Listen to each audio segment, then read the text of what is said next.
For decades, Section 320 of the Code of Criminal Procedure governed the settlement of criminal disputes in India. Today, that framework has been replaced by Section 359 of the Bharatiya Nagarik Suraksha Sanhita, or BNSS. Compounding is a formal, legally recognized compromise.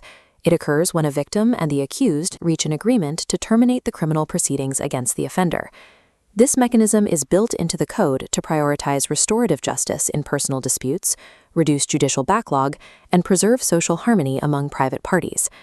To understand the weight of this provision, we must look at the explicit instruction contained in Section 359, subsection 8. This split-screen typography shows the historical text alongside the current BNSS. Subsection 8 explicitly states that the composition of an offense shall have the effect of an acquittal. A valid compromise moves beyond a mere pause or discharge. It completely clears the accused of liability. Once Section 359 is met, the state loses its power to prosecute. The case is dead. This creates an immediate friction. A restorative mechanism capable of halting a prosecution must operate within a system where the state has a duty to punish crimes against society. The BNSS manages this friction by establishing a strict, bifurcated taxonomy of offenses. It defines which crimes are eligible for compromise and which remain strictly under state control. Section 359 functions as a rigid statutory matrix. It governs the precise instances where a private compromise is permitted to override a public prosecution. This structural logic tree maps how Section 359 divides compromisable offenses into two distinct tiers based on the severity of the act. Column A holds offenses under Section 359, subsection 1. These are private, personal wrongs where the legislature prioritizes victim autonomy.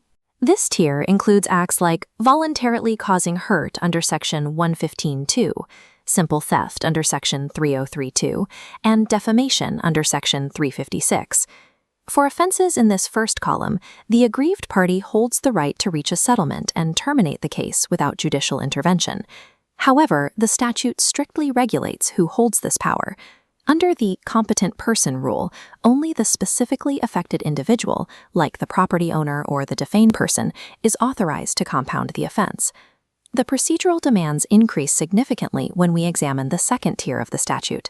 Column B represents Section 359, subsection 2. These cases involve higher stakes, aggravated physical harms, or breaches of trust. Because the power dynamic is often skewed, compounding here mandates explicit consent from the court.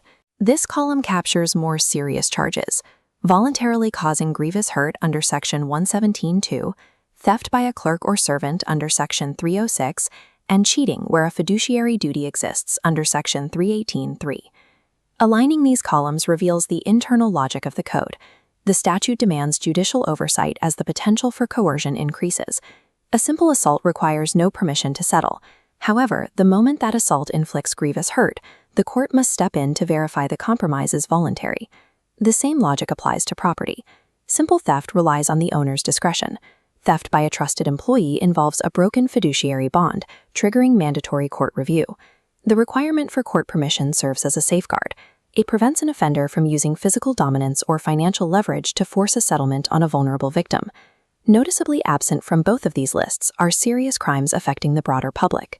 Those are excluded from the compounding process entirely.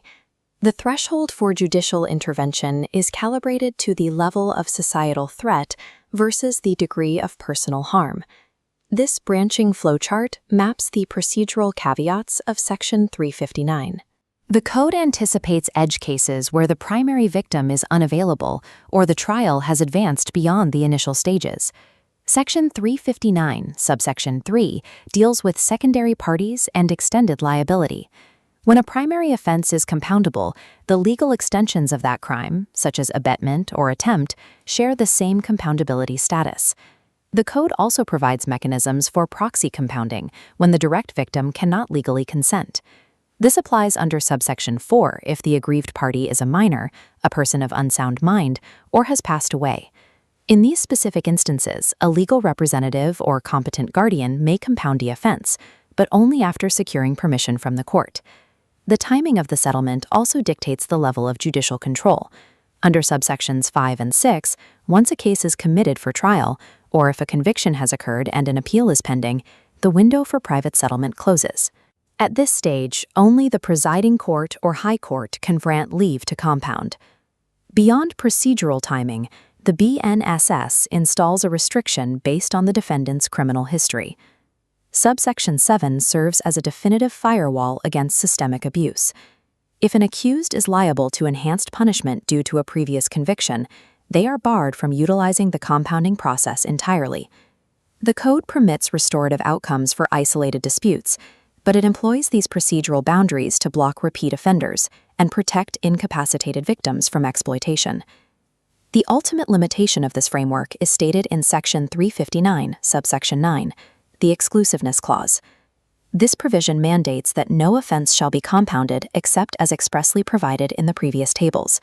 If the offense is not listed, it cannot be settled. Consequently, severe crimes like murder, rape, dacoity, and offenses against the state fall entirely outside the scope of compounding. This rigid statutory boundary often leads to a misconception in legal practice, conflating statutory compounding under Section 359 with a high court's distinct inherent power to quash a case. This Venn diagram illustrates the structural difference. The Supreme Court clarified this distinction in the ruling of Jian Singh v. State of Punjab. The court ruled that compounding under statutory provisions is legally separate from quashing under inherent powers. High courts possess parallel inherent authority to quash criminal proceedings, even those categorized as non-compoundable, if forcing the trial to continue would abuse the legal process. The parameters for this power were further refined by guidelines established in cases like Narinder Singh and B.S. Joshi. The court instructed that judges should consider quashing proceedings that stem from private, matrimonial, or family property disputes once the parties reach a genuine compromise. In these contexts, securing justice and preserving family harmony take precedence, allowing the court to close cases that fall outside the strict tables of Section 359. However, the Supreme Court set a boundary on this inherent power in State of Madhya Pradesh v. Lakshmi Narayan. Certain categories of crime cannot be erased by a private settlement. Economic offenses, corruption cases, and acts involving mental depravity are disqualified. Lakshmi Narayan establishes the rule: crimes that affect public morality or the national economy cannot be quashed merely because the private parties decided to settle. There is a narrow exception, highlighted in the Ram Gokal case, where proceedings may be closed even post-conviction, provided the offense is not heinous and continuing serves no useful legal purpose. Section 359 provides the rigid statutory baseline for restorative justice. But Supreme Court jurisprudence maintains the ultimate firewall. Private disputes may be compromised, but crimes against society are never for sale.